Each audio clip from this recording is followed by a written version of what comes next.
When Lovely, Dark and Deep begins, Wren Wells, the main character, is kind of hiding out in northern Maine at her father's house. She was a senior in high school, and right at the end of her senior year, she was involved in a fatal accident that kind of upended everything for her and left her overwhelmed by feeling, and as a result she decided to scrap all previous plans, and she kind of takes herself into seclusion up at her father's place. I wrote this book 4 months after a really close friend of mine died suddenly. I'm also a poet, and I wasn't really able to write any poetry at the time. Poetry had been my shared art with my friend that I lost. And I woke up one morning just with this character in my head, and I was thinking a lot about hope and the possibility of enacting hope when you feel hopeless. In a way, she was kind of my own escape to northern Maine, the way that this character does escape to northern Maine in the book, and I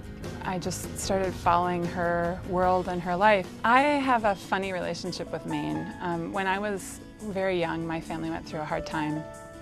And shortly after that hard time, I wrote my first novel. I was about 11 or 12, and I filled 3 Mead notebooks with this novel. And I set the novel in a shore town in Maine, and I had never been to Maine, knew nothing about Maine, except for what I learned in the Encyclopedia Britannica at the library. And I was a Midwesterner at the time, and I think I thought Maine was kind of maybe like the Midwest plus an ocean, and so it seemed like a wonderful place to me because I love the ocean. I invented this sort of Arcadia, I guess, for myself, and so I've always had a very vivid image of how I imagined Maine to be in my head.